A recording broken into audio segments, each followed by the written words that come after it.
Right, so good afternoon, everybody. Our listeners and our watchers. This is Sharon from Climate Action North.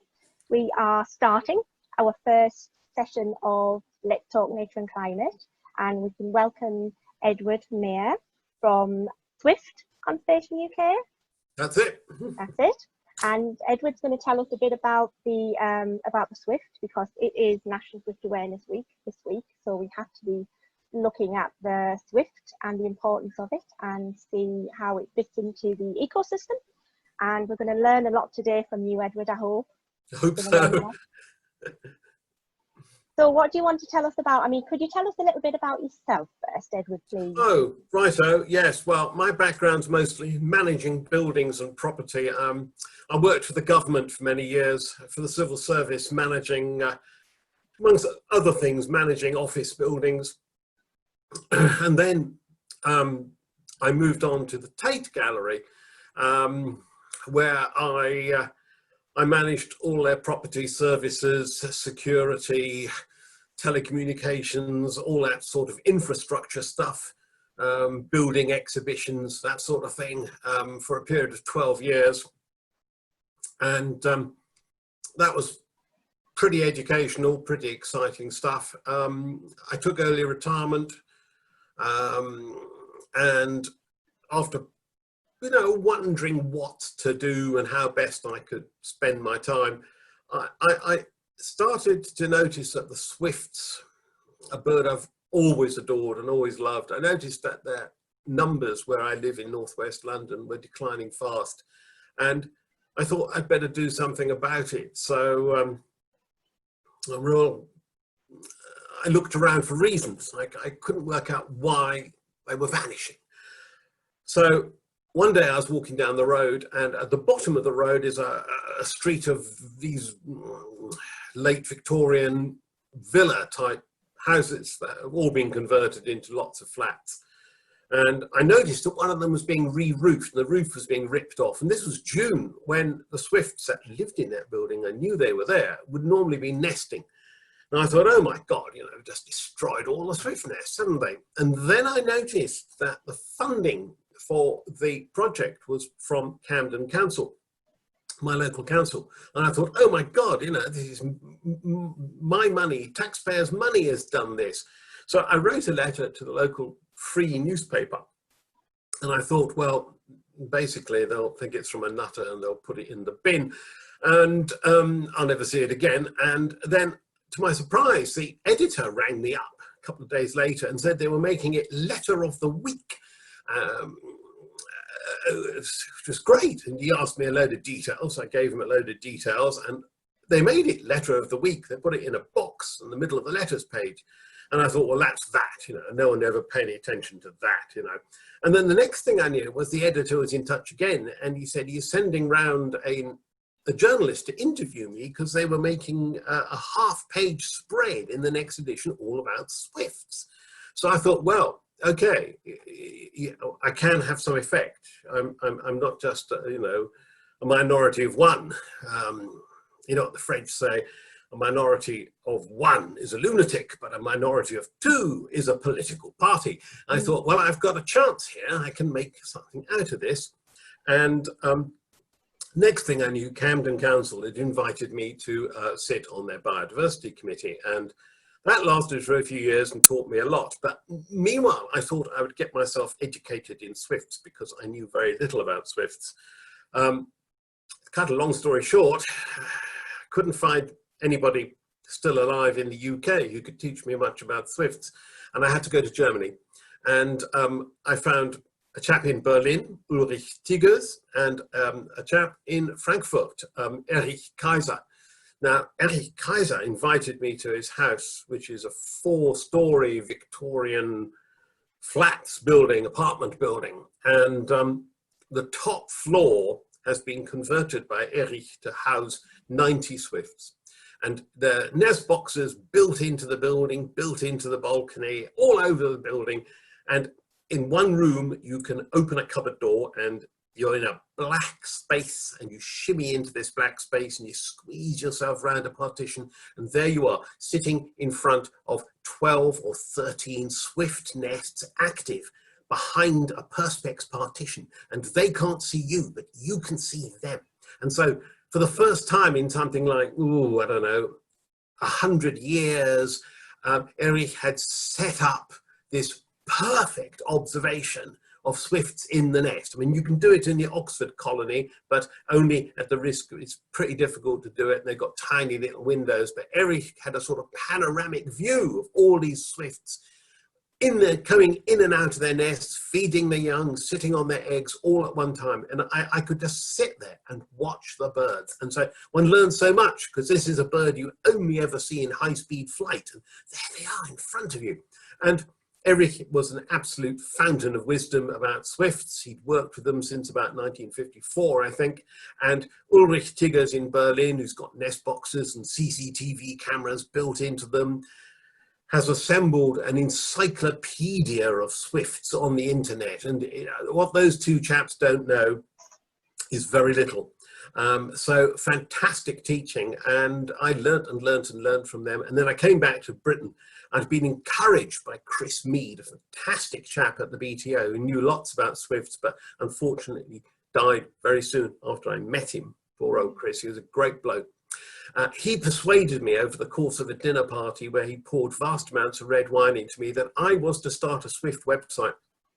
And I'd never, ever done anything with websites, but I have a friend who's a Swift website designer, and he gave me 2 lessons in how to design a website and then said, off you go, you're going to design the website now. And so I did, and it's still out there really. I ran it originally as London's Swifts, thinking I could help Swifts in London a bit, maybe, you know, if I tried very hard. And then almost the first plea for help came from a town in Spain. And I realized that the problems that Swifts were facing weren't just in Britain, certainly weren't just in London. They were all over Europe now, everywhere where redevelopment was going on apace. So we helped the people in Spain, and they managed to do it. They managed to save the swifts and a load of other birds in their town, which was having a huge amount of redevelopment, or rather repair, of the historic heart of the town, funded by the European Union with grants, and taking place during the bird nesting season. So all sorts of birds were getting caught in the nets put in front of buildings on the scaffolding, like swallows, house martins, swifts. Kestrels were having a bad time, black redstarts, everything that nests in or near buildings in summer was having a terrible time and was getting killed. Turned out the biodiversity assessment had been done in winter when all these birds were either in Africa or certainly not nesting. So just a sample of the really horrible errors that can be made in trying to protect wildlife and trying to get development done. But then after a few years of running London Swifts, the RSPB, Royal Society of Protection of Birds, called us in with other Swift enthusiasts and basically told me to make it national, to make my website national, to make it Swift conservation. And now we actually run advice services, free advice services, all over the UK and all over Europe too. We've advised as far away as Azerbaijan. I mean, you know, incredible really. Well, I've had a look at your website actually as well, Edward. It is fantastic. It's got so much information on there. Absolutely amazing. You know, everything you click is so so clever. Do you know what I mean? It's so cleverly written, and it's really easy to navigate around there as well. Yeah, we tested it. You see, I went on this when I was at the Tate. I went on this fantastic course, which was a day's seminar on how to design a building and its contents and its instructions, as it were, all the notices for what we call disabled people. But they made it perfectly clear to us on the course that everybody is disabled. They said, well, you know, after 25, your eyes start giving up. And by the time you're 40, you'll be wearing glasses and your hearing's going to go. So for Christ's sake, you learn the lesson early and get things designed so people can see and use them. And my mum tried out the whole website and she proofread everything on it for me. And she was in her 80s then. And I mean, she spotted all the errors and she also tested every single link to make sure it opened, you know, really fast. And so thanks to my mum, unfortunately, she's departed this world, but she was absolutely instrumental, and my wife tested loads of it as well. So we had a lot of tests, and we like to think that it's a very easy to use website. Yeah. Very much so. It really is. It's a testament to you all, really, because I had a good look around, and I was having you know, quite amazing. I was actually looking to do a bit of shopping as well. Actually, I went and had a little look for some shopping, and it was good because I thought, oh, I can buy those things and have a little bit shop later. So that was good. But I mean, in terms of Swifts as well, you know, I've been obviously reading quite a lot about them, being more aware this week anyway because it's Swift Awareness Week, but learning more about when I watch them in the sky. And I'm a bit of an apprentice bird watcher, a bit of an apprentice birder. My partner's a bird watcher, but just watching their behaviour in the sky, and you know, I read about that they sleep on the wing and stuff, and they never, obviously very rarely land apart from the nest, and they can fly from incredible heights as well, isn't that right?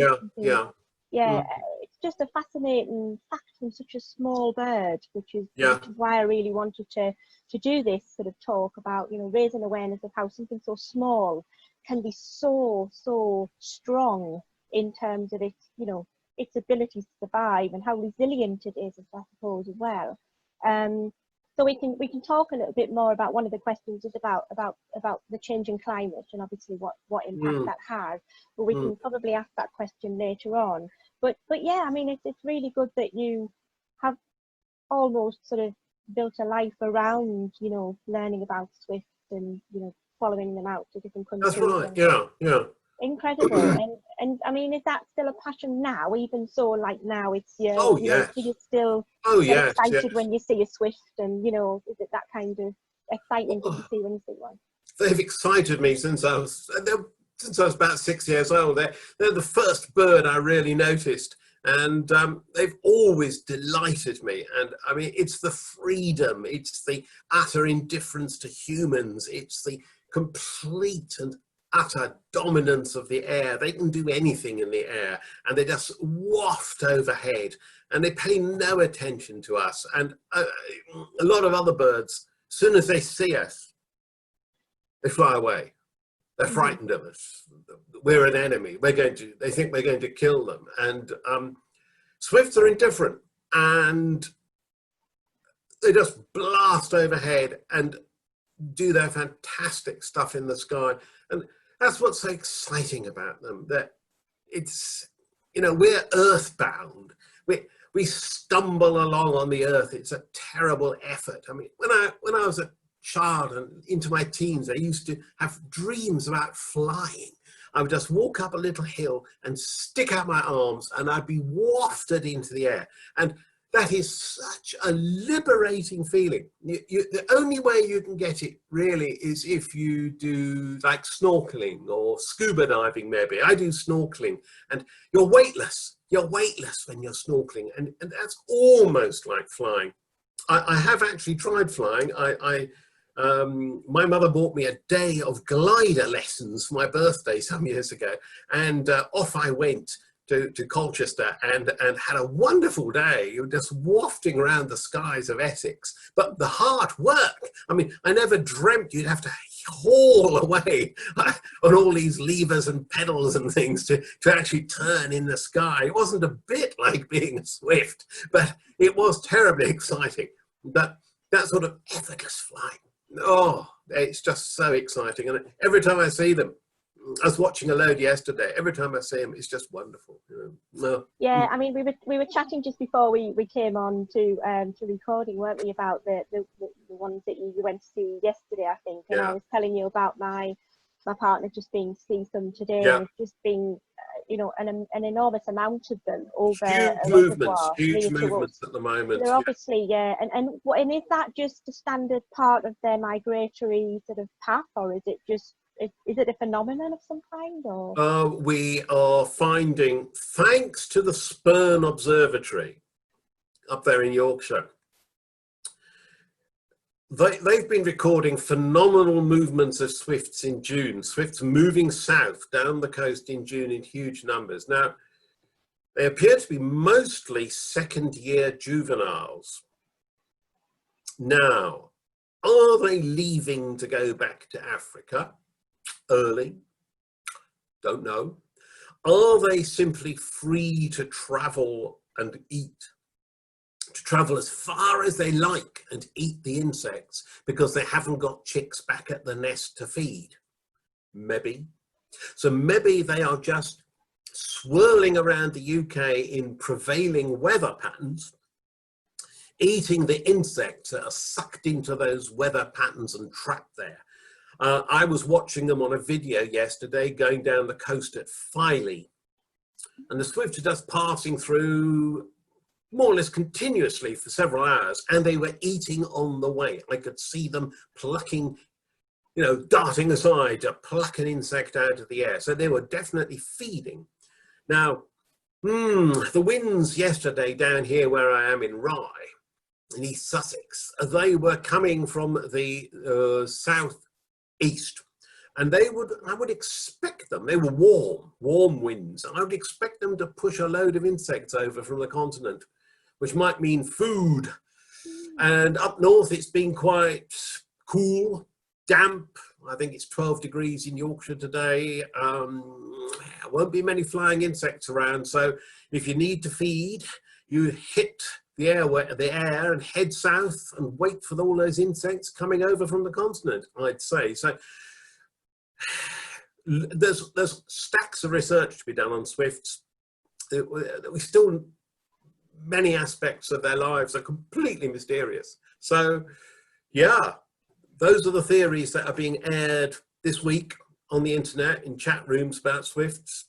Yeah, I think I suppose for something that, I suppose for something that's used to flying in so many thousands of miles just to get to its destination, a quick sort of flitter down to Yorkshire and something from the north isn't such a big deal for them. No, it isn't. To fly that distance so quickly. No, swifts have got incredible fuel economy, you might say, built into them.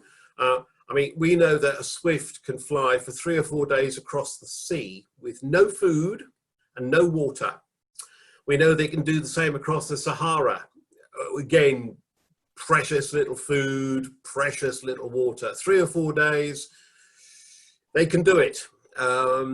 So the design of the swifts have got what are called high aspect ratio wings, which is an aerodynamical term.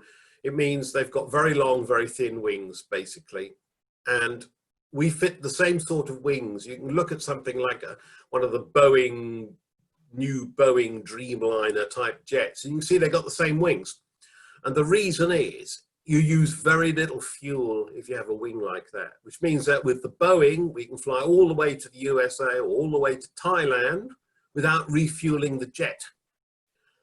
We can travel now huge distances for so little money. I mean, even 20, let alone 50 years ago, none of us would have been able to afford the travel we do now. It's just incredible.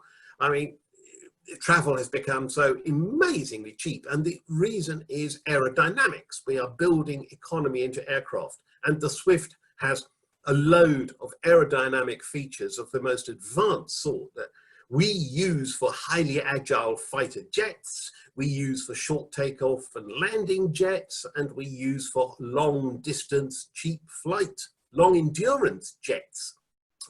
When I started working on Swifts, as I said, I couldn't find any biologists, zoologists, ornithologists in Britain apart from Chris Mead to advise me, and poor old Chris died very early on. I did find a university in Sweden working on Swifts, and the chap there, he was an aerodynamics engineer. He wasn't a zoologist. And he was putting live swifts, dead swifts, bits of swifts, model swifts into wind tunnels to see how they worked. And his other job, when he wasn't working on swifts, was designing military drones, which are devices that need huge endurance in the air. They have to be able to fly for something like, a day, 2 days on the fuel inside them. They have to be able to loiter over the target for hours on end, so they're available when the target becomes available. So you can begin to see the crossover. He needed huge fuel economy for his drones, and you could find it in swifts. So you get the picture. This is an absolutely incredible bird. The other thing is that we need to take our minds really out of the earthly realm. For the swift, the ground is a dangerous place. Sitting down is dangerous. If you're in the air, you're safe. Swifts are so fast and can fly so high that predators rarely can get to them, rarely can make the effort to get that high to get them. Whereas until modern aircraft came along and started sucking swifts into their jet engines, they had no predators high up. So you're safest in the air. And so if you can just keep flying, flying, flying, flying, you are going to be safe. Whereas if the swift is on the ground or in the nest, on the ground, it is a swift in trouble. You find a swift on the ground, it shouldn't be there. It's the wrong place for it. Swift in the nest, they're very, very cautious in the nest. They're always worried, it seems, about being attacked from behind. And what attacks them from behind in nests is rodents. So rats and mice and squirrels and squirrel dormice on the continent are the problems they face.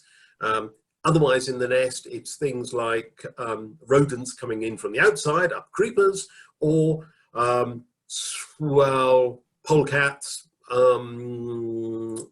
pine martens, beech martens, that sort of mustelid family. They will raid nests if they can get into them. But not common in the UK, much more common on the continent. Being in the air is being safe. And so constant flight is the key to survival. And they are so efficient in the air, they can just fly and fly and fly, just keep up there. Yes, they sleep on the wing.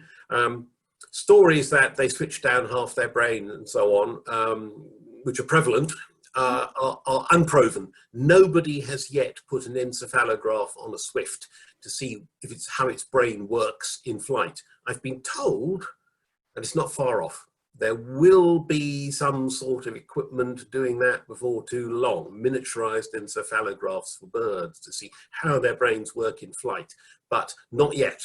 But I think we can expect that.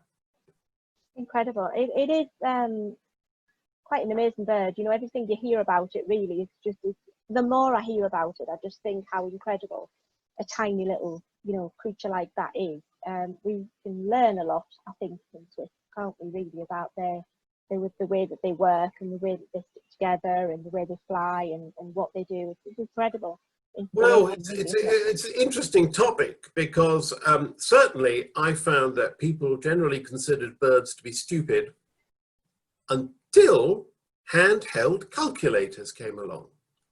And when handheld calculators came along, people suddenly realized that here was a little chunk of plastic the size of a matchbox, not much bigger, which could think faster than them. And they suddenly became more appreciative of birds and more willing to accept that something with a bird brain could actually do things like migrate, memorize star patterns, have a photographic memory for its nest site, navigate. We knew that pigeons could home. We didn't know how, but we knew they could. But there have been more and more discoveries now. We know that birds have an electromagnetic sense that tells them where north is. We know they use star maps to navigate by. There's much more acceptance of miniaturization as being something miraculous now. You've only got to look at a hoverfly. You sit in your garden and watch a hoverfly. Now, how does that work? Where is all the intelligence and where are all the systems that govern that fantastic creature that moves so fast, can spin around like like that? How does it do it? And those massive eyes, how does the brain manage all the information from these huge eyes, sometimes compound eyes? Where's it all going? How's it done? Now, as we get everything smaller and smaller and smaller, you know, I'm talking to a computer which once upon a time would have filled a whole building. As we get things smaller and smaller, I think we're appreciating the minuteness of creatures. You know, something like a green fly that can reproduce, fly everywhere it wants to, do all it wants. You know, a package as small as a pinhead. Well, Yes, the world is an absolutely incredible place, and the more we study it, the better. Absolutely. Totally agree with that. Brilliant. Yeah. So what have you got for us today then? Are you going to do a little, tell us about some more about Swift with your presentation? Yes, Have you got I've something got a little talk about swifts and biodiversity, because increasingly, I started off talking just about swifts and their lives. And of course, swifts nest in our buildings, and they nest in our buildings because we have destroyed the ancient massive forests with ancient massive trees with huge old woodpecker holes in that they used to nest in before we started the deforestation of the world. And so putting two and two together, swifts rely on us for their homes. And I found that I had two main sort of target audiences. There were bird clubs, RSPB membership groups, natural history societies, wanted to know about swifts. And then I found that the real key to all this, the key to getting anything done, was to talk to architects who actually build what we live in, and then to talk to planners who impose conditions on buildings and who might be able to help if they were sympathetic, and also to talk to developers, some of whom are looking for a different quality of build. I think the most upfront, out in front of these, is the Prince of Wales Duchy of Cornwall, who stick out a mile in the quality of what they're offering and what they put in it. We'll see more of them later. But I realized there was this new audience, and it was basically an audience which needed to be taught about urban biodiversity.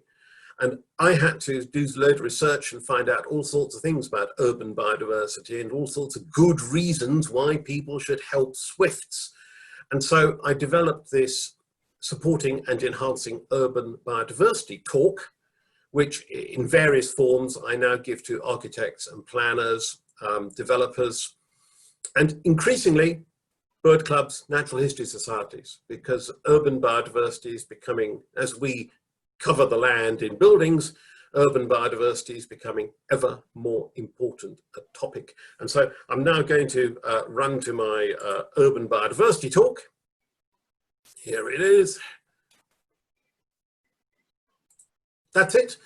It's called Swifts and Biodiversity. I think it's probably going to last about 20 minutes to half an hour, depends how much I ramble on.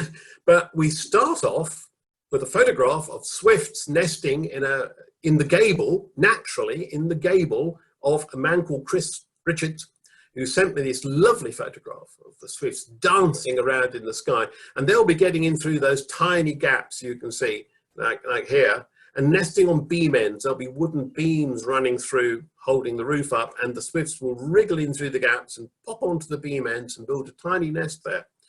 And the talk's called Using Swift Projects to Improve Our Urban Environment. Now, why does urban biodiversity matter? Well, research, University of Sheffield, has shown that urban areas now support more species than the countryside. That is, more species, that's more creatures, especially invertebrates, are living in towns than the countryside.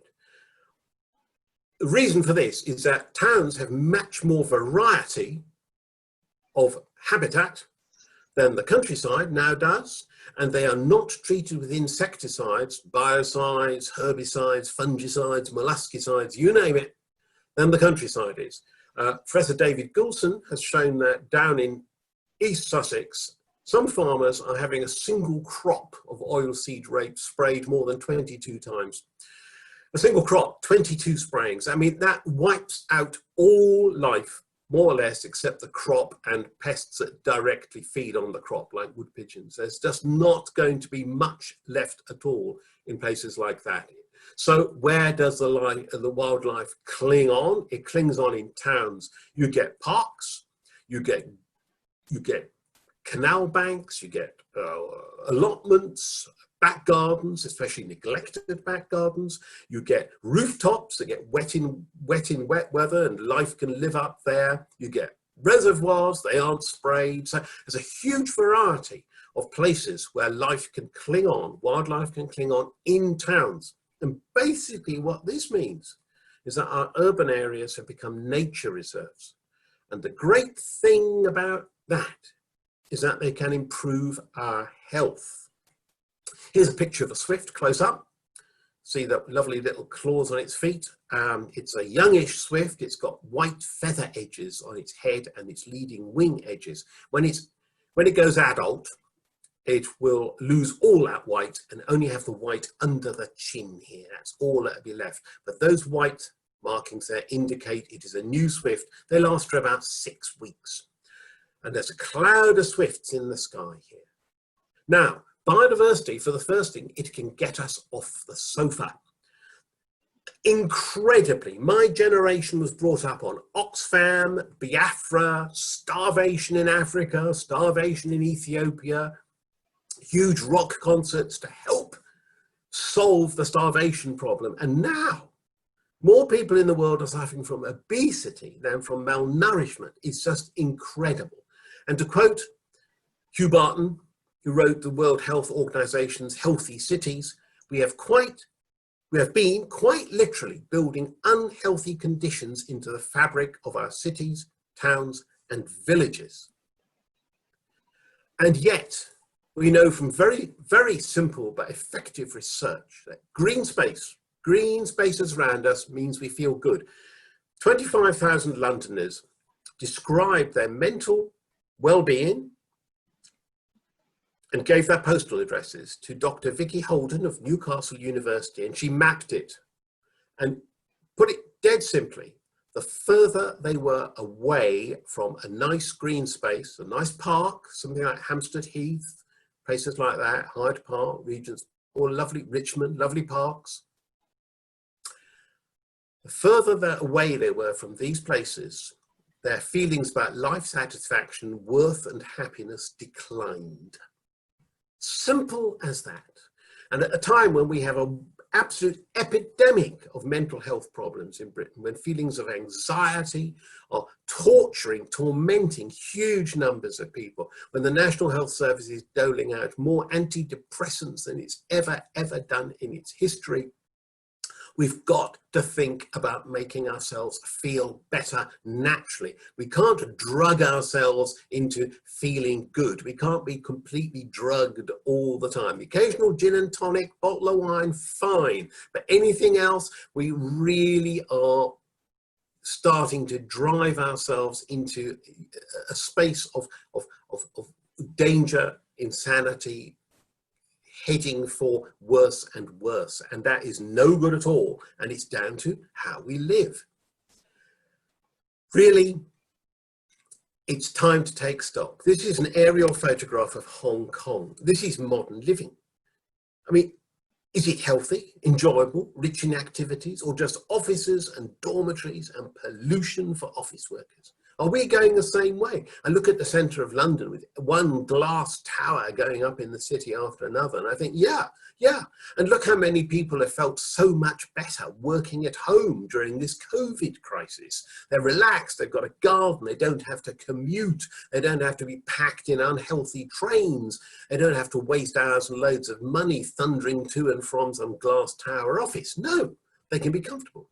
Thanks to the internet, thanks to electronics, thanks to our discoveries, things can change. So maybe this sort of dwelling place is just not good for us. And there's other things we have to look at too. We get it wrong so very often. We build streets that discourage walking. We make car ownership essential, which means pollution is essential, waste of materials and resources, waste of our time. Do we really want to spend hours every day driving? We make our streets stunningly unattractive, bin blind. Look at this street on the left here in Stoke-on-Trent. Those bins are outside those houses permanently. Imagine what they must smell like in summer. They're emptied every 2 weeks. My friends and my relatives on the continent simply cannot understand this. My cousin in Italy, her bins are emptied every single day. I mean, if Italy can do it, And Germany's the same, and France is pretty often, and I think Spain is very frequent too. If they can do it, why can't we? Why do we love our rubbish so much? We have to hug it to us and keep it outside the front window where we can see it all the time.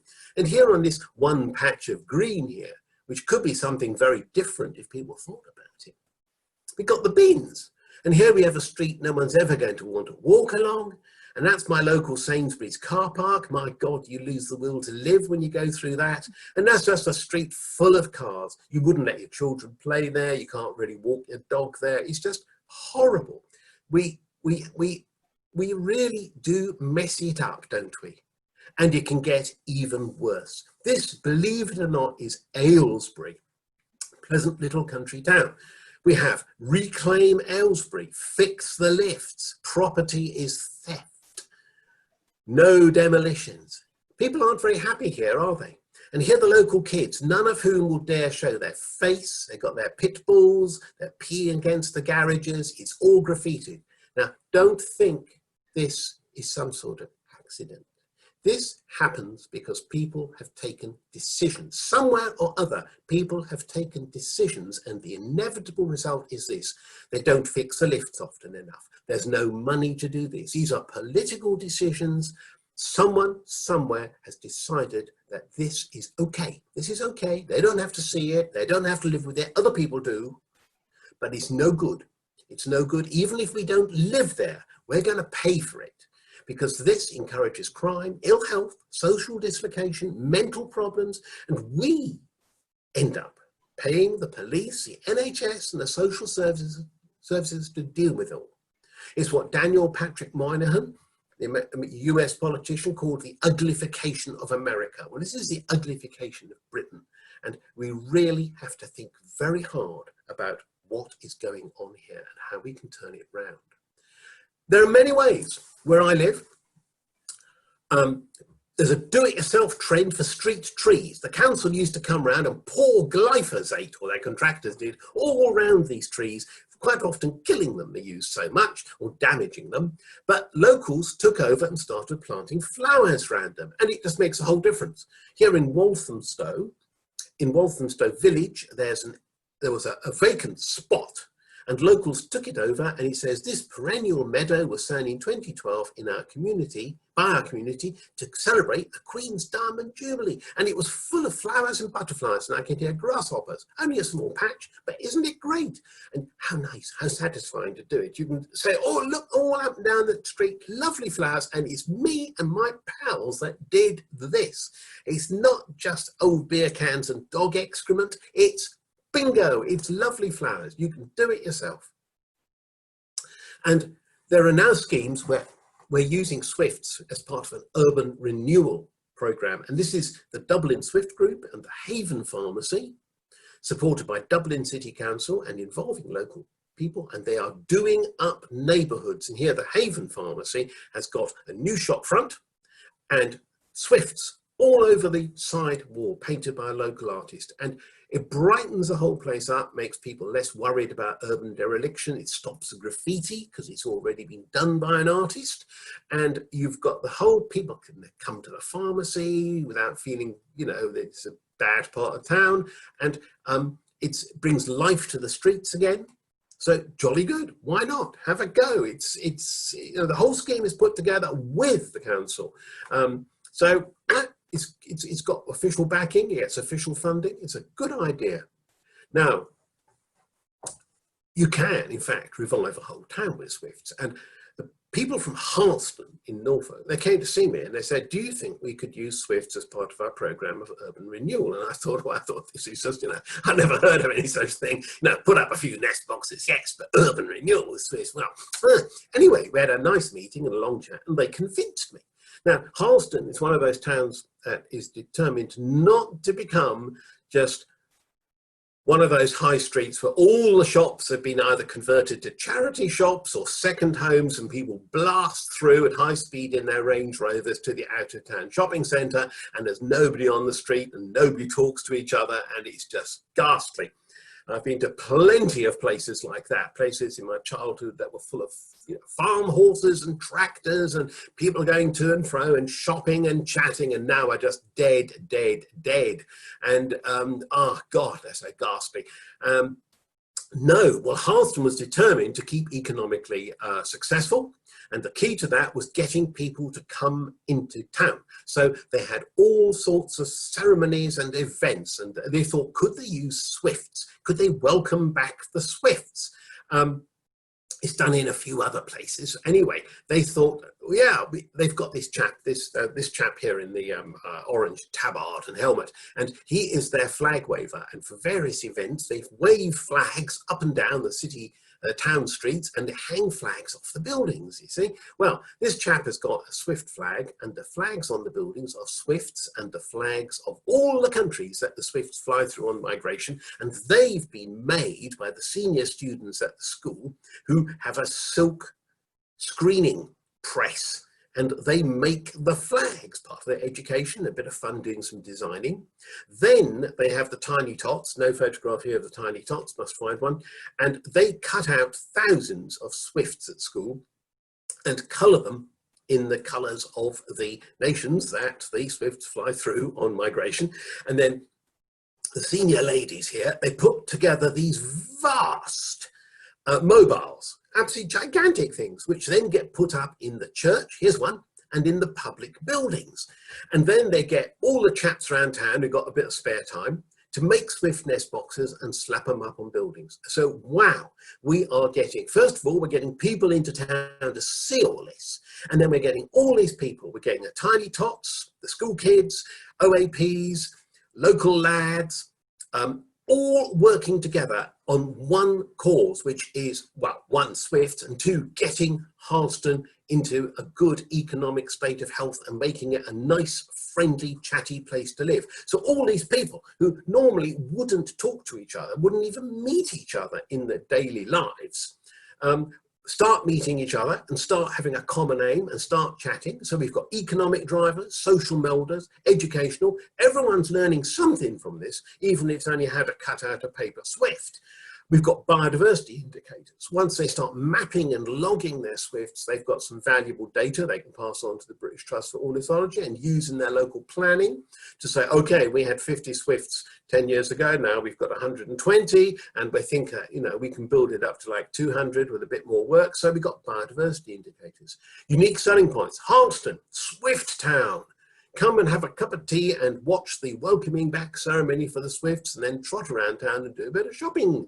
Pop into the pub, have a drink, see the lads putting up some Swift nest boxes. Activity generators.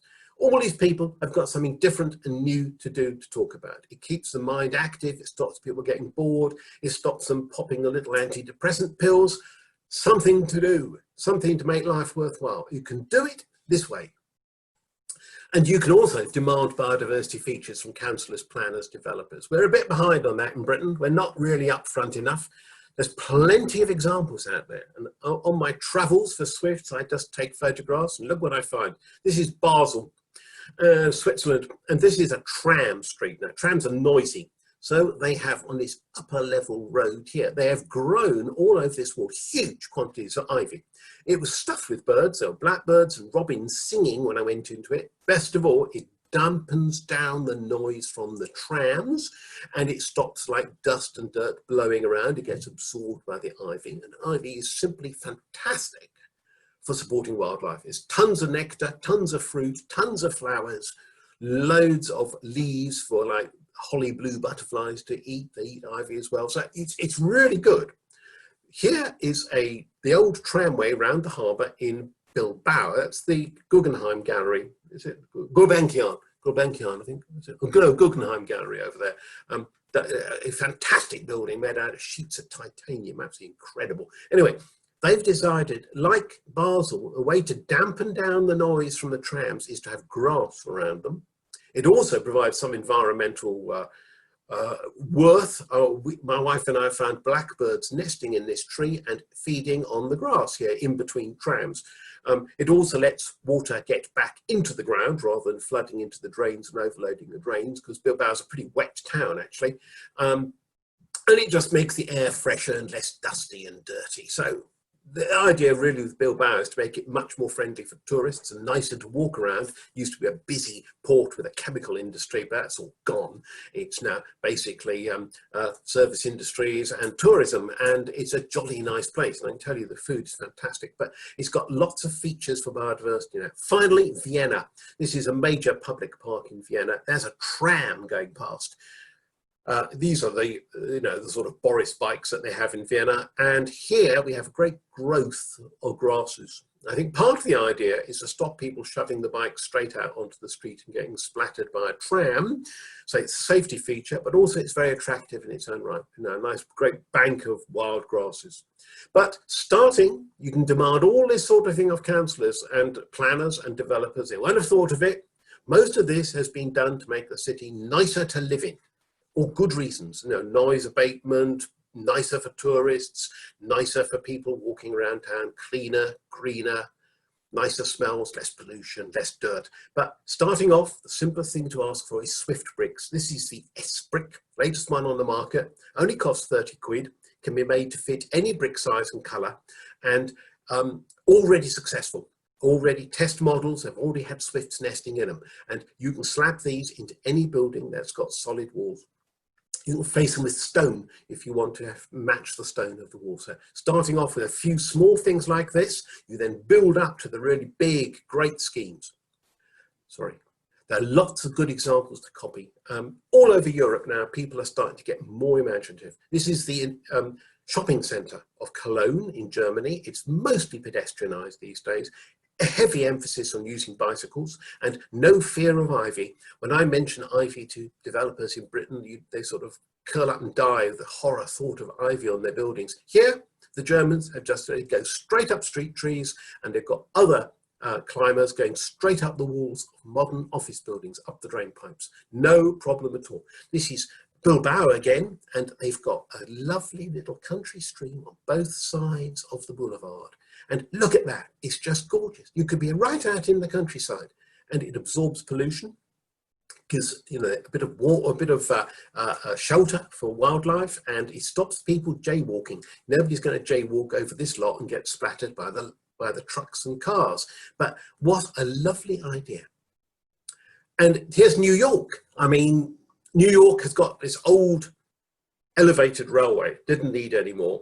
His choice was between chopping it all down or turning it into something.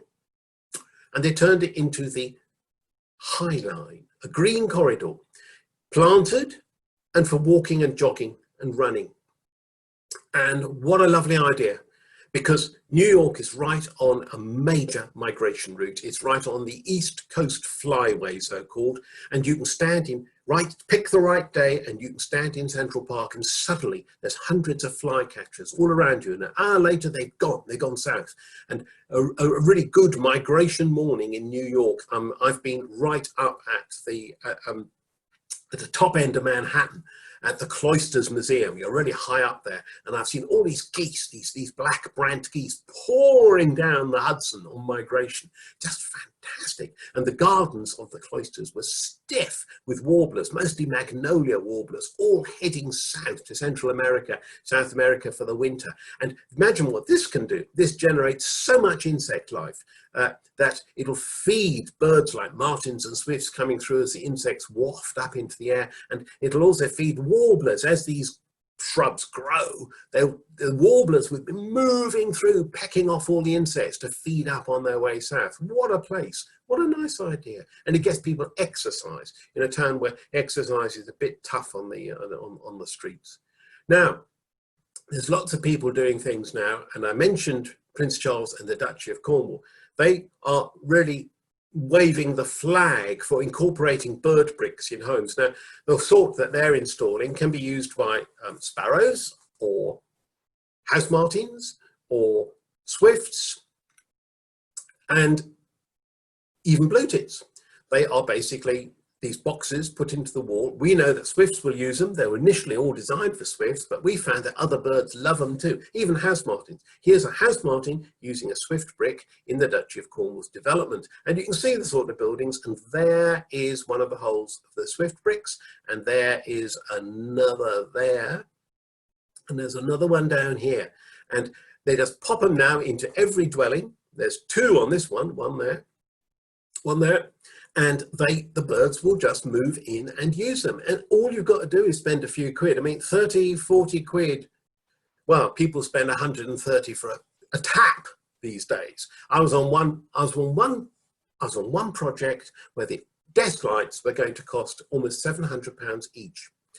It's nothing. A couple of Swift bricks tucked into every building. You get 4 for the price of one of the taps in the kitchen. So I mean, easy peasy. Just spend the money, and it's there forever. Doesn't need any maintenance, and wildlife will use it. Here's another example: Brighton and the NHS. The NHS has been pretty imaginative on some of its sites, and has been, you know, good to Swifts. And here at Brighton General Hospital, in a project led by the hospital's own staff, they installed Swift bricks, special ones made to match the existing brick colour of the building, to replace old broken ventilators. These were terracotta ventilators. They got broken up over the years, and Swifts had moved in to use them. And so the staff, when it came to replacing the ventilators and doing up the hospital, the staff said, led by a very nice lady called Heather, and also with the full support of the NHS's consultant surveyor at the site, said, let's put in some Swift bricks. And they ordered them up and got them in, and totally successful. Every year, more Swifts are using the NHS Brighton General Hospital site. They've got a lovely flock there now. Look at the Swifts zooming in and out of their nest places. So it can be done, it does work, and it's pretty easy. Biodiversity is for all of us. It's not just for wildlife, it's for wildlife and it's for us, because we need it. We need biodiversity to keep us sane. We can't spend the future locked up in a room looking at a screen, looking at virtual this and virtual that. We'll go mad. I know plenty of children now who don't actually know anything about British wildlife. All they know is Disney cartoon wildlife. They've been Disneyfied. They're more familiar with, you know, pretty skunks and pretty raccoons than they are with anything in our landscape. And that is fatal. If we start being so detached from reality, then we won't be fit to live in it. Reality will come round and hit us on the back of the head because we just don't know how to live. We don't know how to survive. We cannot live in cocoons. When things go wrong, like they have now, we've got to be able to know how the world works and what is reality and what isn't, to tell the difference between the two, and that's what's going to keep us sane.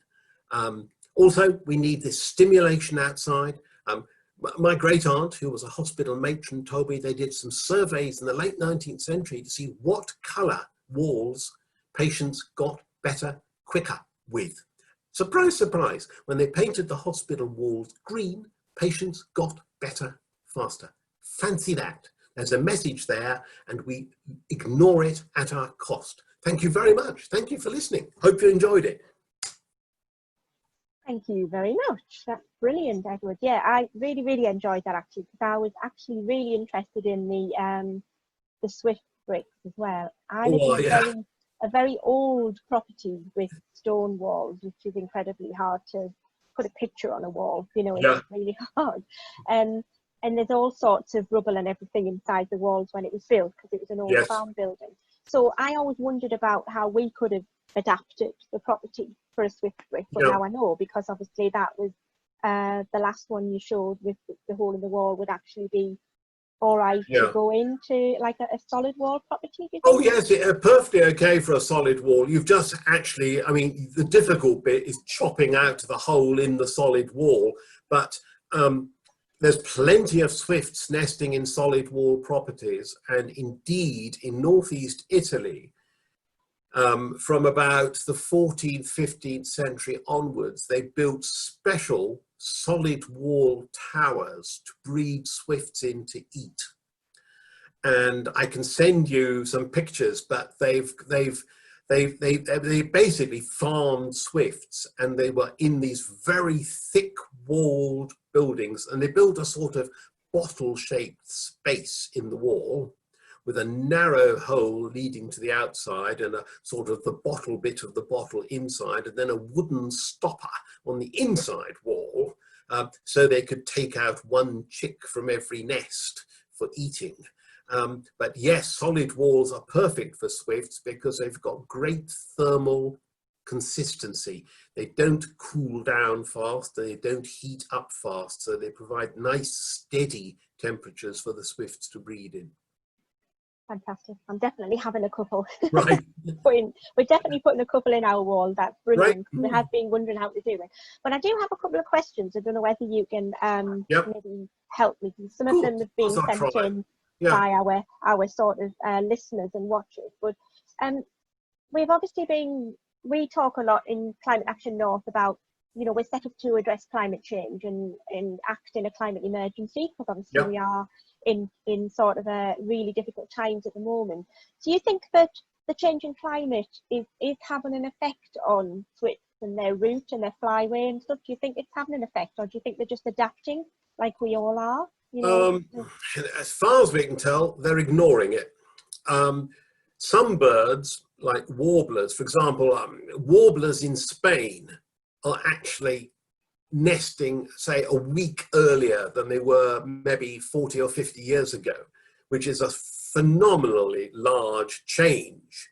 And it reflects the warming of Spain, which has been, the warming and drying of Spain has been particularly noted of late. But the swifts are migrating at precisely the same times, in and out, as they have been before. As far as we can tell, there's been no significant change in migration times. What has changed is that we have had an increase in extreme weather events. So we're getting more savage storms, more unusual weather.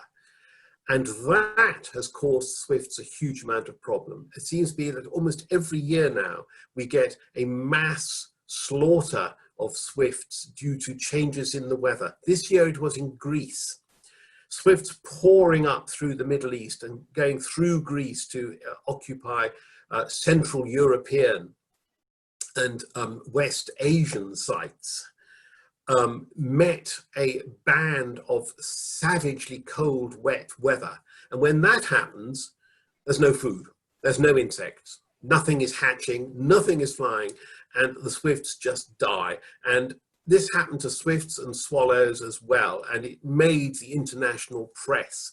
Now, we have had that sort of event in Spain, in recent years in Spain. Swifts just falling dead out of the sky in France, southwest France. In Switzerland, a few years ago, there was one of these events when it got terribly cold and wet, and swifts were flying low over the lakes, trying to find insect food and basically starving, dropping onto the water surface and being eaten by gulls. And that does seem to be becoming more common. And indeed, we do seem to be having more extreme weather events. I will add that swifts did seem to turn up, some swifts did seem to turn up very early this year in the UK, not in big numbers. So maybe there's a small shift in migration for some individuals, but we're not seeing the phenomenons we see with other birds, like in Spain, white storks are shortening their migration run. They no longer go across to Africa in such numbers. A lot of them stay in Andalusia. We're seeing African swift species starting to take up nesting sites in southern Spain. So little swifts and white-rumped swifts are now breeding in Spain, admittedly in very small numbers, but they are starting to move north. We haven't seen any of that with our swifts. Only the sort of extreme weather events are causing problems so far, anyway. Yeah. I mean, it is quite sad, isn't it, really, when you think that, if we are going to continue to have really bad and extreme weather patterns, that it might affect the actual population. We have to hope that that isn't the case. I was just talking to someone earlier about that. They said that they've certainly seen a lot more this year than last year, obviously, maybe have better years than others in terms of weather patterns and extreme weather. And I mean, I suppose we're still in the pandemic, but we've had a pandemic, a very unusual situation. Have you noticed anything different about the skies, obviously, with nothing in the skies, I suppose? We've got no aeroplanes flying. I wonder if the birds have noticed that. Obviously, they're mostly thinking, what's going on with nothing in the air, Yes, well, I'm not so sure about swifts. Partly it's that without the aircraft going over, the skies are clearer. There's less pollution around. I mean, I've heard from other people that sparrows are doing really well this year, and there have been questions about sparrows populations suffering from pollutants emitted by cars. It's a complicated question and I don't know much about it, but the argument is that when they replaced lead in petrol with plastic substances, the plastic substances proved to be toxic to insect life, and sparrows rely on soft insect life to feed their chicks. Sparrows will eat almost any grains or seeds and get by on them perfectly happily with a few insects added, but for their chicks they've got to have things like caterpillars and little grubs and things like that, and spiders. Soft insect life, they can pop into the chicks for the first couple of weeks of their life. And in urban areas there are theories that the pollutants in petrol are diminishing the availability of those insects. And so this year there were, for a crucial period, there was much less pollution around, so sparrows might have done better because of that. Now, as for other birds, well, the argument is that, and I've heard, is that the birds can hear each other now. We know that birds in towns have to sing more loudly to communicate because of background traffic noise. This is perfectly ascertainable. Birds where there is no traffic noise are singing at lower volume than birds where there is traffic noise. Now, they sing to communicate. And so during this spring, early summer period, they have had, communication has been easier, which makes life easier. As you know, if you've got a deaf relative and have to keep shouting at them all the time, life becomes more difficult. Well, that's the same with birds. So we know that birds had a bit of an easier time. There's been less people around city centres and towns, so less frightening things happen. So the birds can go through the hedgerows and the trees all day long with less people around to trouble them, less activity. So yeah, an easier time for wildlife. And you'll have seen those videos on the internet of wild boar trotting down the middle of Italian streets and dolphins cruising around the harbour. And my cousin sent me a wonderful one of a whole family of otters racing down the middle of the road in Singapore while my cousin's son cycled past. Yeah, I mean, it's incredible. We love otters. We love otters. I'm an absolute big, huge fan of otters. Absolutely love them. So yeah, I think it's been an amazing good news story when you've heard about all the animals that have come out when we haven't been around. It's like we kind of spoil things a lot for wildlife. We do in more ways than one. But yeah, it's been an interesting time. I think through listening to some webinars as well, and people saying, the birds have, we've got more birds. Yeah, we haven't really. It's like you say, we've just been able to hear them more and see them more. They've probably always been there. It's just we've slowed down and paused completely. So now we've got to listen to them because there's nothing else to listen to. So it was absolutely brilliant. I love my garden. It's just been, I've followed every single species all the way through. I have blue tits in the nest box. That was brilliant. I've got a blackbird in the arch at the front at the moment with chicks. And just hearing all the sparrows, just like you say, the sparrows have just come back. They have been particularly noisier and more in terms of numbers. Definitely, I've noticed that, definitely. So I suppose the very quick couple of questions as well is that we work quite a lot with Climate Action North in the construction sector. So we do work with a lot of developers and a lot of construction bodies and organisations. And it's like you said, the simple changes can be something as simple as fitting one brick with replacing one brick with a Swift brick in each property. And we do work with some housing associations who've already incorporated that into their standard practice, which is brilliant. Oh, great. Along with hedgehog fencing. Yeah. Brilliant. Yeah. So we know that that's happening, and we know that there are people who are willing to take that first step. And I think that's all it takes, isn't it? One organisation to say, well, we do it to standard, so why would we not do anything else? Oh yes. I mean, we would love to be able to get through to housing associations. I mean, housing associations have a sort of terrible record with Swifts. We've had so many cases where they've ripped the entire roof off an entire estate right in the middle of the Swift nesting season. And they just don't seem to understand. We've got to get through. It's not just a question of providing the most basic, cheapest housing to people. You've got to look upon it as you're providing a life to these people. And so we need a return, I think, to the garden city concept. We need to create something that people can see immediately what we're talking about, what we mean, and why it's good for them. So it's not just giving you, a little house to live in. It's giving you something that will enhance your whole life, your health, your mental well-being, your physical well-being. So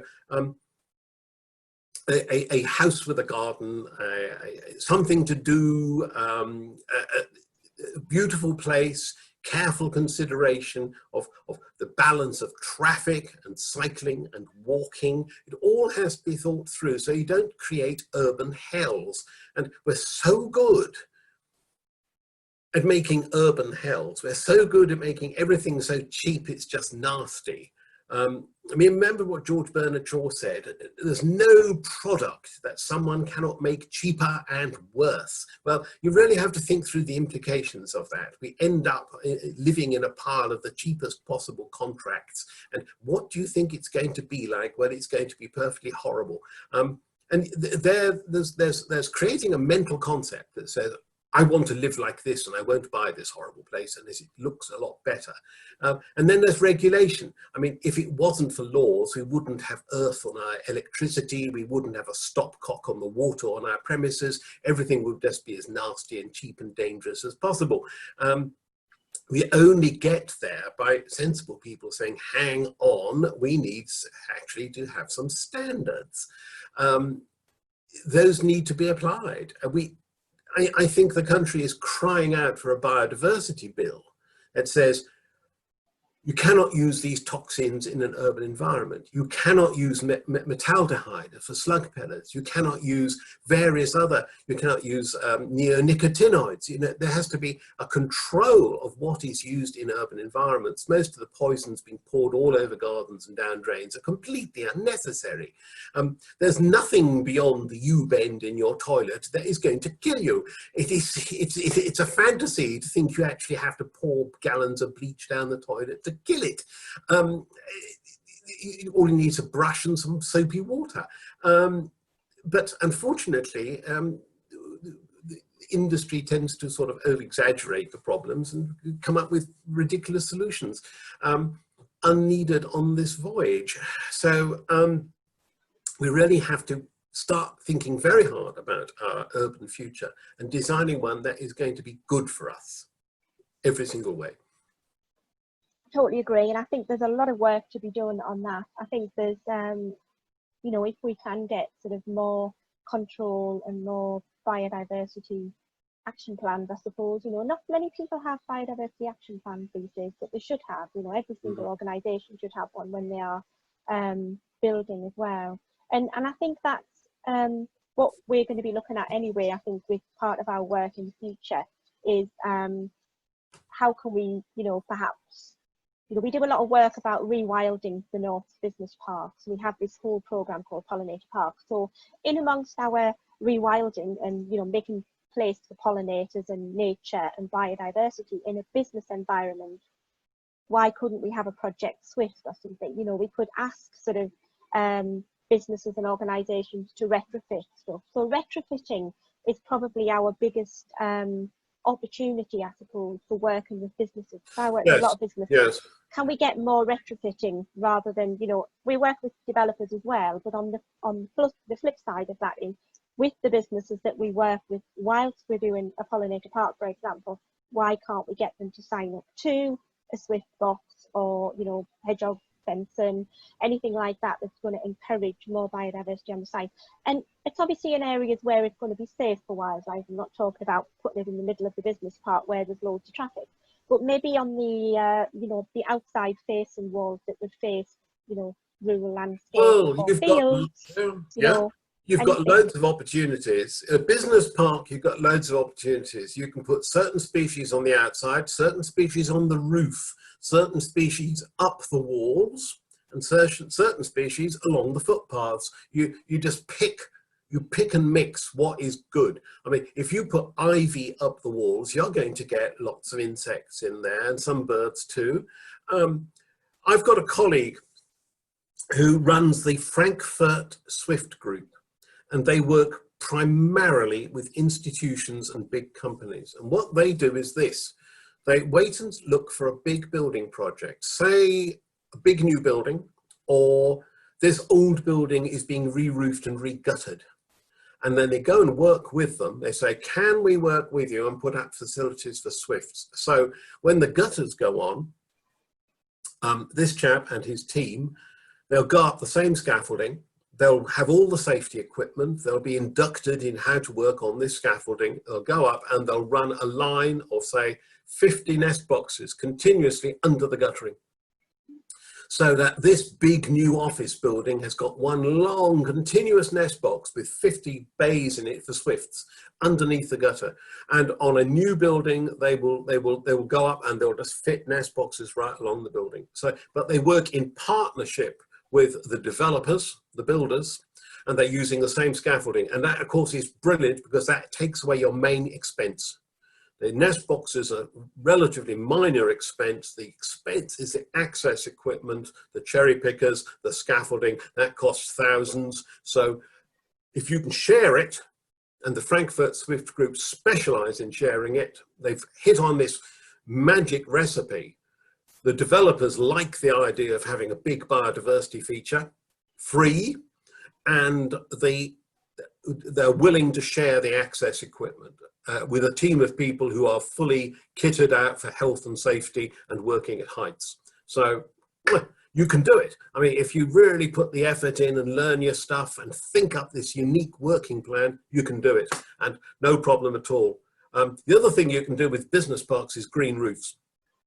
And green roofs can be dire or they can be wonderful. Now, if you were working in Switzerland, your green roof would have to be Swiss gravel and a Swiss wildflower mix. Whereas in London, it can be anything. I've come across green roofs in London that are made from Italian volcanic gravel and New Zealand flax. Now, very pretty and completely useless for UK wildlife. I mean, it's just the wrong stuff. If you want to help UK wildlife, New Zealand flax ain't the plant.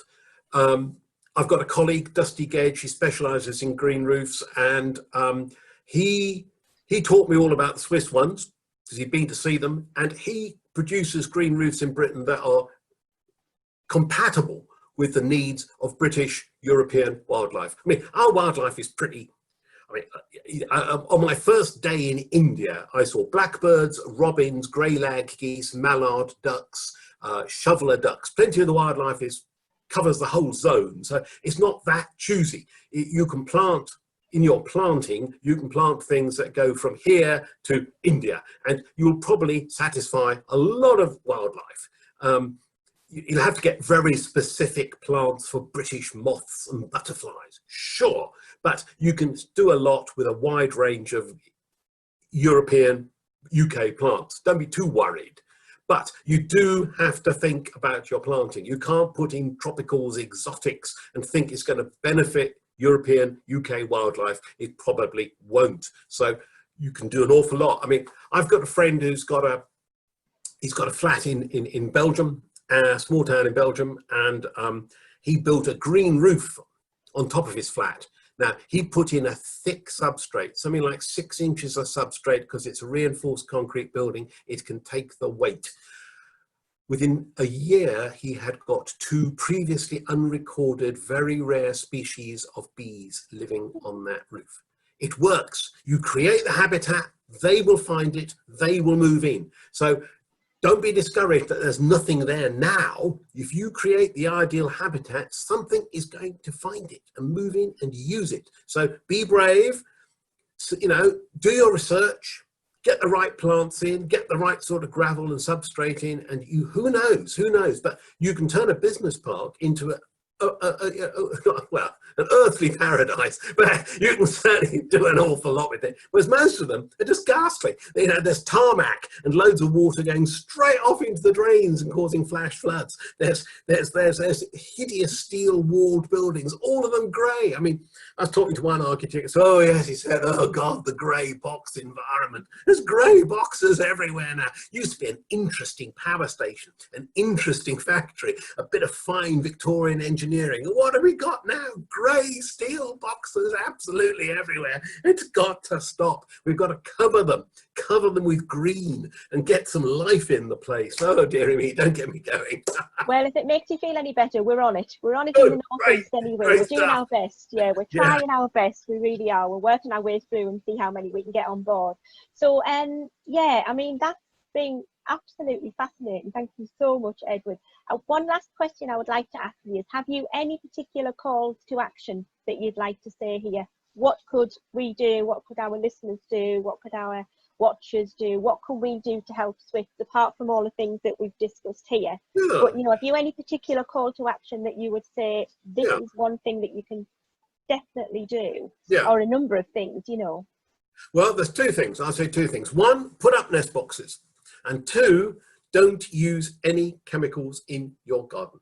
Just stop. I mean, my garden, I put a plant in, 50-50 or maybe 75-25, it's going to be wiped out by something in the garden. Well, I just try another plant. And long ago, I gave up pouring poisons over everything. It's just a highway to hell, really. Our role on the planet cannot just be to kill. And you go into one of these super, you know, it's like places like Home Base, and there's this huge war of chemicals that say kills this, kill that, kill the other, kill, destroy. No. It all gets into the water, ends up poisoning us. No, please just garden without chemicals. I've got some photographs I can send people if you're interested of this eco garden in northeast London I was taken around, and this chap, he gardens with no chemicals, and I've never seen a more beautiful garden. I mean, my garden is basically sort of wild and tons of ivy and all sorts of creatures rustling around in it, but it isn't what you'd call, you know, isn't like Chelsea flower show, I can tell you. But I know this chap has got this garden. It's just absolutely incredible. He really is like a absolutely beautiful Chelsea flower show sort of garden, and he does it with no chemicals at all. He's so organised. He even breeds mosquito larvae to feed to his fish in the pond. You know, I mean, this is really eco. No pond food is bought here. Great, it can be done. So, nest places, great plants. No chemicals. Good advice, because everything's part of an ecosystem, isn't it? There'll always be something to eat anything else, and they'll probably sort themselves out. If we don't put chemicals on, everything will sort itself out, won't it, normally? So, Edward, it's been a pleasure. Thank you so much for sharing your time with us. Nice meeting you. And we are going to share this video as well as part of National Swift Awareness Week, so we will always as well be putting your website and any of the details that you send us, we'll send out with this video to everybody. And thank you so much, and good luck with your projects. Thank you.